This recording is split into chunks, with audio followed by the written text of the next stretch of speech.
करवा चौथ की कहानी। एक साहूकार था, उसके 7 पुत्र व एक पुत्री थी। 8 संतानों में बहुत प्यार था। वे नित्य हंसते बतियाते एक साथ भोजन करते थे। कार्तिक की कृष्णा चतुर्थी के दिन करवा चौथ का व्रत था। सभी भाभीियों ने उपवास किया तो बहन ने भी उपवास रखा। शाम को भाई खेत से आए तो ककड़ी, फली, सिंगाड़े आदि लेकर आए। बहन से बोले, ताजा ताजा खा लो। बहन ने कहा, नहीं, मेरा आज करवा चौथ का व्रत है, मैं तो चंद्र दर्शन करके ही भोजन ग्रहण करूंगी। भाई अपनी बहन से बहुत प्यार करते थे। उन्होंने नकली चंद्र दर्शन कराने की सोची। उनमें से एक दीपक लाया, एक चलनी लाया और दूर एक बालू की टीले की ओट से चलनी के पीछे दीपक रखकर धीमे धीमे उसे ऊंचा किया। बाकी भाइयों ने बहन से कहा, चांद उग गया है, दर्शन कर लो। बहन ने अपनी भाभीियों को भी चांद के दर्शन करने के लिए बुलवाया तो उन्होंने यह कहकर टाल दिया कि बाई जी, अभी तो आपका चांद उगा है, हमारा देर से उगेगा। भोली भाली ननद नहीं समझ सकी उनकी बात। उसने विधि विधान से नकली चंद्रमा को जल चढ़ाया, कुमकुम का छींटा दिया, नमन कर सदा सुहाग की कामना कर भाइयों के साथ भोजन करने बैठ गई।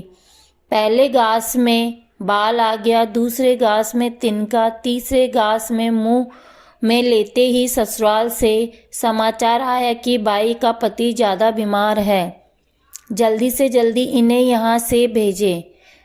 तुरंत ससुराल भेजने हेतु 3 बार संदूक खोली तो काले सफ़ेद कपड़े ही हाथ में आए। जल्दी के मारे बिना रंग बिरंगे कपड़े पहने साधारण पोशाक करके उसके साथ में रवाना हो गई।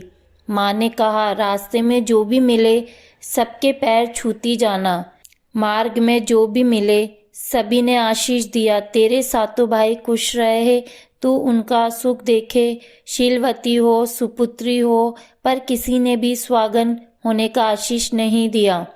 ससुराल में प्रवेश करते ही छोटी ननद खेल रही थी। उसने ननद के पैर जाकर छुए। ननद ने उसे आशीर्वाद दिया, सदा सुहागन रहो। घर के अंदर प्रवेश करते ही सास ने उसे शगुन के तौर पर पाटा बैठने को नहीं दिया और दुखी भरे स्वर से कहा कि जा ऊपर जा, तेरा पति व मेरा लाल मरा पड़ा है। जब उसके पति को शमशान ले जाने लगे तो उसने मना कर दिया और कहा, गांव के बाहर जंगल में मेरे लिए एक झोपड़ी बनवा दो, मैं अपने पति को लेकर वहीं रहूंगी। झोपड़ी में घी का दीपक जलाकर वह वहीं रहने लगी। 4 महीने के बाद माघ महीने की तिल चौथ आई। उसने उसके पैर पकड़ लिए और कहा, मेरे पति को जिंदा करो। तब माघ की चौथ माता ने कहा, मैं तो तेरा सुहाग नहीं दे सकती, मेरे बाद बैसाख की चौथ आएगी, उसके पैर पकड़ना। बैसाख की चौथ ने भी कहा, मैं तेरे पति को जिंदा नहीं कर सकती, मेरे 4 महीने बाद भादवे की चौथ आएगी।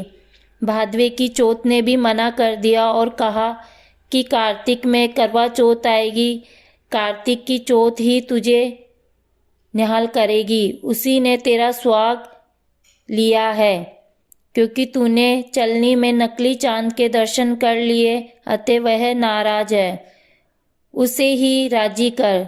तू तो कार्तिक की चौथ के पांव ही पकड़कर बैठ जाना। कार्तिक की चौथ आई, गुस्से में भरी बोली, भाइयों की प्यारी बहन करवो पी, दिन में चांद उगावनी करवो पी, घनी भूखी करवो पी, व्रत बिगाड़ करवो पी। भादवे की चौथ के कहे अनुसार साहूकार की बेटी ने कार्तिक की चौथ के पांव पकड़कर बैठ गई और अपनी भूल पर रोती हुई कहने लगी, माता, मेरा सुहाग तेरे हाथ में है, तुझे मेरा सुहाग लौटाना ही होगा। चौथ माता ने उसे दुत्कारा, पटकारा और कहा, पापिनी हत्यारी है तू, मेरे पांव छोड़। लेकिन साहूकार की बेटी ने रोते हुए स्वर में कहा, मेरी बिगड़ी आप ही सुधारें, आपको मेरा सुहाग लौटाना ही पड़ेगा। चौथ माता भी द्रवित होकर आँख से काजल, नाखूनों से मेहंदी, माथे से बिंदी और कुमकुम रोली निकाली और उंगली से शव को छीटा दिया। जैसे ही छीटा दिया, साहूकार की बेटी का पति उठ बैठा, कहने लगा, खूब नींद आई। तब उसने कहा कि ऐसी नींद किसी बैरी दुश्मन को भी नहीं आए। चौथ माता की कृपा से झोपड़ी की जगह महल बन गया। दोनों पति पत्नी खुशी से चौपड़ पासे खेलने लगे।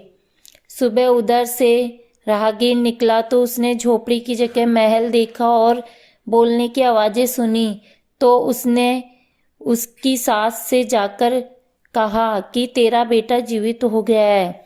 ये सुनकर माँ बाप से रहा नहीं गया और वे भागकर आए और बहू के पैर पड़ने लगे। तो बहू ने कहा, सासू जी मेरे पाँव मत पड़ो, मैं आपके पाँव पड़ती हूँ और आप चौथ माता के पैर पड़ो। ये सब चौथ माता का आशीर्वाद है। फिर सास बहू ने चौथ माता का व्रत किया और माता का उद्यापन किया। हे चौथ माता, जैसा सुहाग साहूकार की बेटी को दिया वैसा ही सबको देना, हमको भी देना, कहानी सुनने वाले को भी देना और सबके परिवार को देना।